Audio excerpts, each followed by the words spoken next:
Bonsoir à tous, bienvenue dans cette édition d'information. Les titres des contestations sur la désignation et l'installation des conseils de quartier à Conakry. Cela est une réalité dans certaines localités. À Simbaya École, dans la commune de Matoto, des citoyens sont opposés aux personnes désignées pour les diriger. Et jusqu'à présent, le conseil du quartier peine à accéder au bureau pour prendre fonction. Reportage à suivre dans cette édition. Et puis, Toumba Diakité est-il malade? En tout cas, son avocat alerte d'un cas de hernie qui, selon lui, est en train de le ronger depuis la prison où il purge sa peine dans l'affaire du 28 septembre 2009. Une évacuation sanitaire est donc sollicitée pour, selon Maître Paul Yomba Koroma, éviter le pire à son client. C'est tout pour les titres. Encore bonsoir. Le nouveau conseil de quartier de Simbaya École n'a toujours pas accédé à son bureau depuis son installation contestée. Ibrahima Sori Kondé, puisque c'est de lui qu'il s'agit, a été vivement désapprouvé par des jeunes qui demandent son remplacement. Le film de la contestation avec notre reporter Amara Bangoura. Jusqu'à son arrivée, tout semblait bien parti. Mais la promesse d'une passation de service acceptée de tous se voit compromise par la colère d'un groupe de jeunes, avec des pancartes en main sur lesquelles on peut lire « Non » ou encore « La place aux bons dirigeants ». Ces jeunes récusent le nouveau conseil de quartier de Simbaya École. Le chef de quartier qui est là, on ne veut pas de nous. Ils n'ont qu'à nous envoyer un autre. Nous préférons qu'on déporte quelqu'un d'autre, mais lui, non. La contestation se déroule au même moment que l'installation et la composition du nouveau bureau. Avant ce jour, les jeunes contestataires soutiennent avoir plusieurs fois visé les autorités administratives, mais en vain. C'est pas parce qu'on a une liste à imposer. Non, mais il faudrait revoir la situation, mettre quelqu'un qui peut. On est allé, on a envoyé la lettre à la mairie, le gouvernement, le ministère. On a adressé les lettres un peu partout. Huillé par des jeunes qui désapprouvent sa nomination, à la fin de la cérémonie, Ibrahima Sori Kondé a été escorté par des gendarmes mobilisés pour la circonstance. Aux dernières nouvelles, jusque dans la matinée de ce lundi, le nouveau président n'aurait pas eu accès à son bureau. Restons avec la désignation et l'installation des conseils de quartier qui ont eu lieu avec beaucoup de défis à relever pour les populations. Les besoins sont énormes pour les citoyens dans les quartiers et districts. Les infrastructures dans tous les domaines sont réclamées parce qu'il y a un manque considérable un peu partout. À Amdalaï 2 et à Imbaya Taneri, par exemple, dans les communes de Ratoma et de Bessia, les attentes sont nombreuses. Ansobaï le Baldé. Hamdallah fait partie des zones où les manifestations sont récurrentes depuis des temps. Des observateurs lient ces perturbations politico-sociales au manque d'infrastructures de développement pour la jeunesse, notamment les écoles publiques, les terrains de football, les lieux de loisirs, entre autres. Avec l'installation de la nouvelle équipe dirigeante de Hamdallah 2, les citoyens espèrent voir les choses changer pour le bonheur de tous. Il n'y a pas d'école primaire de proximité, il n'y a pas de centres de santé, donc vraiment nous demandons à ces nouveaux chefs de quartier d'aller vers les autorités pour qu'on puisse vraiment avoir ces trucs de base, parce que la santé, l'éducation, c'est l'élément de base pour le développement. Chose que nous tentons de résoudre chaque fois qu'ils nous appellent, on règle les problèmes à l'amiable. Mais nous demandons à l'autorité de nous aider à avoir des infrastructures publiques. Surtout, ça pourra beaucoup nous aider pour canaliser les jeunes, les encourager à prôner la paix. À Imbaya Taneri également, un quartier de la commune de Bessia, les mêmes discours et sollicitations sont véhiculés. Les demandes sont nombreuses chez les citoyens. Il y a entre autres les routes, les écoles, les maisons des jeunes et les terrains de football. On ne peut pas citer tout, mais ce qui concerne au niveau des jeunes, regardez le terrain qui est là. Vous voyez, c'est un espace vraiment qui n'est pas du tout à son nom. C'est vraiment, on n'a pas de... comment on appelle? On n'a pas de terrain, on n'a pas les maisons des jeunes, ça nous manque. Il n'y a pas d'école publique. Vraiment, non, comment on appelle? Il n'y a pas de centre de santé dans notre quartier, pas du tout.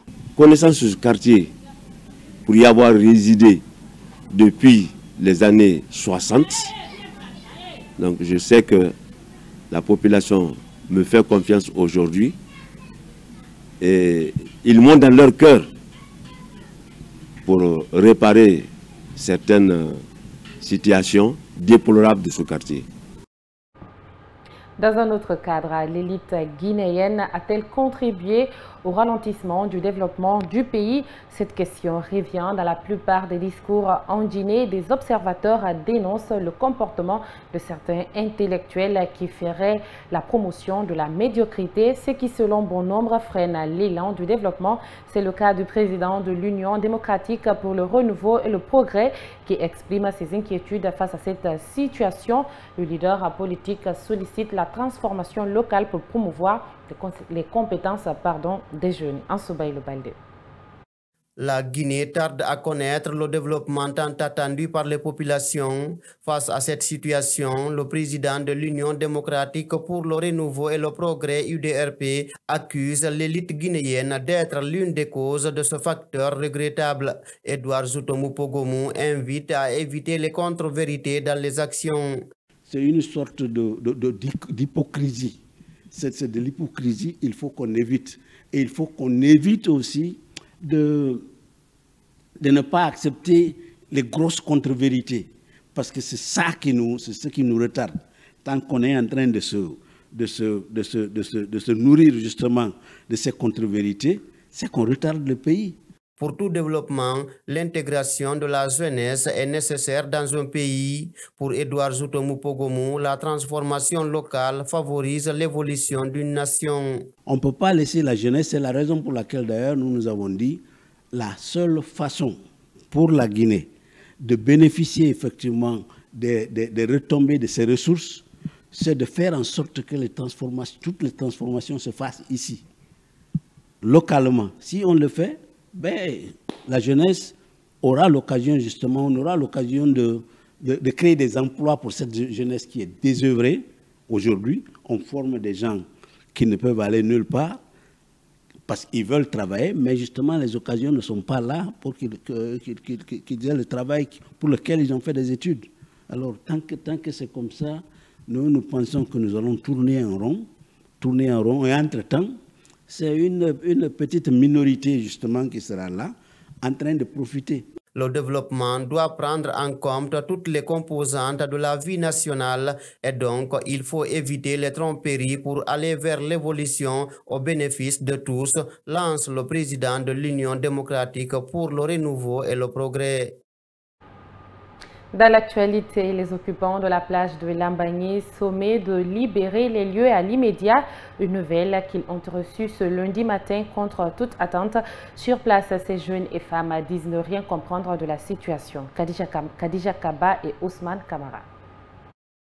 La plage de Lambagny déguerpit ce lundi. Occupés par des jeunes et des femmes qui exerçaient leur petit commerce, ils ont été sommés de libérer immédiatement les lieux. Les cabanes de fortune sont aussitôt mises à sac sous la présence des agents de sécurité. Les occupants désespérés ne savent plus à quel saint se vouer. Kamara Cheikh Mokhtar, qui y réside depuis plus de 5 ans, parle d'un abus de force tout simplement. Pour la petite histoire, ce lieu-là n'est pas un lieu réservé. Ce lieu appartient aux autochtones de Lambagny. Chaque lieu a des autochtones. Et il y a des lois même qui se trouvent dans nos règlements et tout. On ne peut pas se permettre de vendre. Je me permets de parler en ce sens, je ne suis pas francologue. Là, depuis la nuit des temps, et nous sommes bénis, là, ça m'a béni. Il faudrait que béni. Jusqu'à présent, nos mamans viennent pêcher ici. Ce n'est pas un lieu réservé de l'État, ni rien. Mais c'est par la complicité de certains individus malfaisants qui ne veulent pas voir le bien de la jeunesse guinéenne, qui se sont permis de se mettre en complicité afin de venir retirer dans la main des jeunes ici. Surprise et abattue par le cours des événements, Guénab Keïta dit avoir bâti sa petite vie sur cette plage. Elle dit ne pas comprendre cette démarche. Diplômée depuis 2011, cette jeune dame est aujourd'hui déboussolée. Asingera muya munna na Titanic fa na baiki ne mu bara fa be fa na fa bara baiki pa mutanga na seraba sore etan na kan fa ki sore nyamara na rena mu humma etan moi ne irato e rade sana faute. Moi je n'ai aucun moyen et nous ne pouvons rien. Nous qui nous débrouillons sommes aujourd'hui au chômage après des millions d'investissements. Moi, à côté, n'en fait pas. Mon million n'en dépensé rebé. N'dé donné, reste mouya mouga donné un fidé. Gibé tanyang affaire. Mouta n'a rambirindo na beki. Tere mouna mouya mana ramouga garande. A mouya tire ora eta. Hamou fanga mou alo moubore na rien à travaux ma. Ces occupants qui indiquent n'avoir aucune information fiable appellent à l'aide pour sauver leur investissement. L'État est venu, ils ne nous ont pas prévenus ni rien, ils sont venus un coup, ils ont tout caché.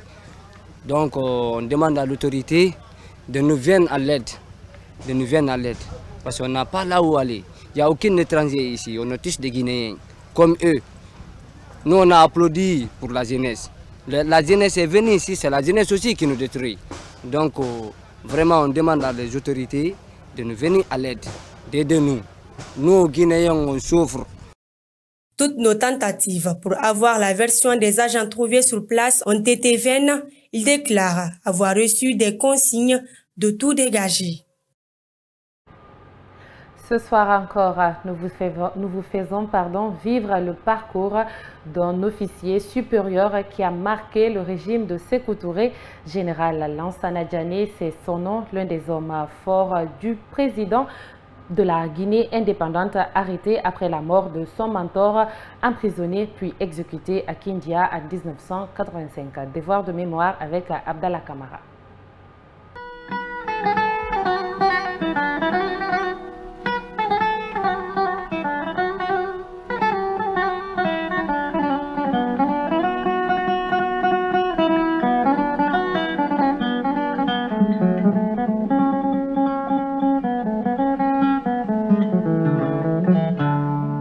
Lansana Diané est devenu l'un des chefs du Rassemblement démocratique africain, RDA, en Guinée dans la lutte pour l'indépendance en 1958. Lors d'une réunion en janvier 1957, il accuse l'Église d'avoir collaboré avec les autorités coloniales et déclare également qu'il faudrait se débarrasser de l'État et l'Église qui ne conviennent pas, selon lui, à la mentalité africaine. À son retour en Guinée, le général Diané est nommé gouverneur de la région de l'Abbé, où il est au service exclusif de Sékou Touré. Ensuite, gouverneur de la région de Kankan, puis de celle de Zérékoré. En 1960, le général Diané est le chef du contingent guinéen de l'opération des Nations Unies au Congo. Mais son unité est retirée par Sékou Touré après la mort de Patrice Lumumba au début de 1961. Le président guinéen considérant que les Nations Unies n'avaient pas suffisamment protégé le dirigeant congolais. En novembre 1965, il est nommé ministre de l'Armée populaire et du service civique.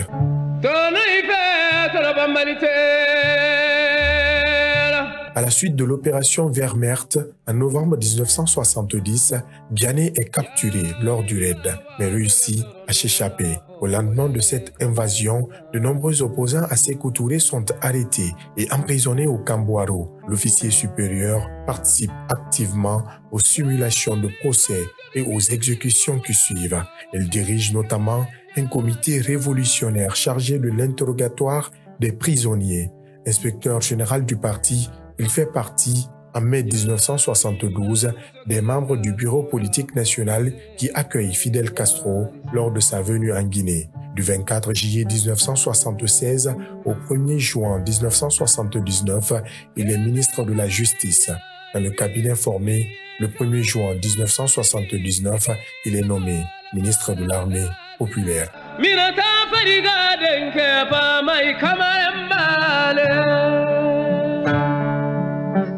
À la mort de Sékou Touré, le 26 mars 1984, le gouvernement tente de conserver le pouvoir. Les rumeurs d'un coup d'État militaire ayant circulé, il envoie Diané au quartier général de l'armée le 2 avril pour tenter d'en dissuader les dirigeants. Diané attribue tous les abus à Touré, argumentant que ses ministres seraient morts s'ils s'étaient opposés à lui. Cependant, il échoue à les convaincre. Et cette nuit-là, l'armée prend le contrôle du pays. Le général Diané est emprisonné par le gouvernement de Lansana Conté après le coup d'État et exécuté à Kindia en 1985. Suarez,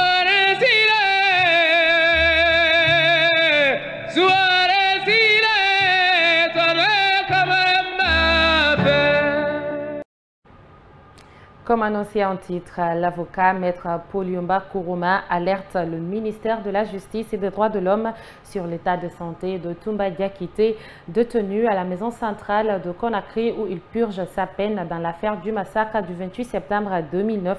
Son client développe une hernie de la ligne blanche depuis quelques années maintenant, a déclaré l'avocat. Ces derniers temps, son état s'est détérioré selon son avocat. Il demande son évacuation sanitaire. Reportage à Mamadou Tanouba. Maître Poliomba Kourouma tire la sonnette d'alarme sur la détérioration de l'état de santé de son célèbre client Aboubakar Sidiki Diakité, alias Toumba. L'avocat déclare que son client mérite une évacuation sanitaire pour subir une intervention chirurgicale car les crises se multiplient. L'État sera responsable, il sera tenu responsable de ce qui arrivera à Toumba. Il sera tenu responsable, bien que vivant, de son invalidité quand il va sortir de prison.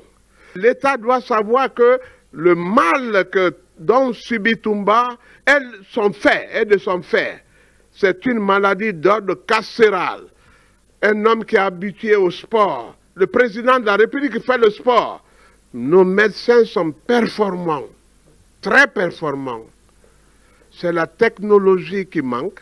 Mais pour la survie de l'homme de Toumba, mieux vaut qu'ils aient fait cette opération même par ultraviolet, des choses comme ça.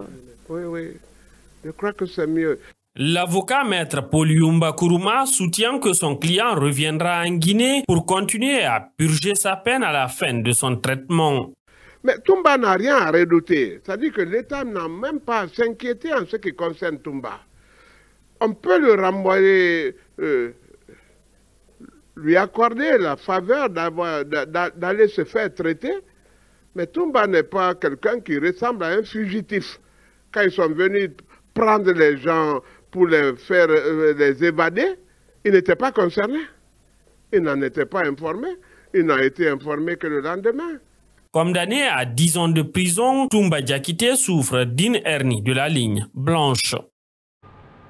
En attendant qu'il ne soit soumis à un traitement, il n'y aura pas de confrontation entre Aboubakar Sidiki Diakité alias Toumba et le colonel Bienvenu Lama. C'est l'annonce faite par Maître Poliomba Kourouma. Écoutez. Bienvenue le colonel, hein? Elle n'aura pas lieu. Elle n'aura pas lieu parce que Toumba est malade. Toumba ne se prêtera plus à aucune juridiction de la place parce que l'État est insensible. Ou tout au moins le ministère de la Justice. Hein? Parce que nous venons de déposer une requête, Maître Lansinesida l'a déposée avec tous les documents médicaux concernant ce monsieur. Mais pourquoi méprisons-nous tant quand eux-mêmes ils vont se faire soigner au moindre malaise et à l'extérieur et aux frais de l'État? Et pour finir, l'ancien président bolivien Evo Morales affirme avoir été visé ce dimanche par une quinzaine de coups de feu tirés sur son véhicule qui ont blessé son chauffeur. Il dénonce une tentative d'assassinat par des agents de l'État. Commentaire Mamadou Tanouba. Evo Morales, ancien président bolivien de 2006 à 2019, a annoncé avoir été victime d'une tentative d'assassinat très tôt dans la matinée de dimanche 27 octobre. Son cortège aurait été intercepté par 2 voitures à l'entrée d'une caserne militaire dans le département de Cochabamba. 14 coups de feu auraient été tirés sur la voiture de l'ancien président par 4 hommes cagoulés. Les assaillants étaient vêtus de noir. L'incident s'est produit alors que Evo Morales se rendait dans une station de radio. Dans une vidéo filmée par un passager à l'arrière du véhicule, diffusée sur les réseaux sociaux, montre 3 impacts de balles sur le pare-brise ainsi que des saignements sur la tête du conducteur. Une femme terrifiée supplie l'ancien président de se baisser pour éviter les tirs. L'ancien président Evo Morales a accusé sur le réseau social X devant la Commission interaméricaine des droits de l'homme des agents d'élite de l'État bolivien dirigé par le président Luis Arce, son ancien ministre de l'économie, d'avoir commis la tentative d'assassinat. Dans une deuxième publication, il a précisé que les personnes cagoulées étaient des policiers et qu'ils sont partis en hélicoptère. Les tensions entre les deux figures de la gauche bolivienne ont débuté dès les premiers jours du mandat de Luis Arce. Et voilà, c'est la fin de cette édition d'information. À tous, merci de l'avoir suivi. Bonsoir chez vous.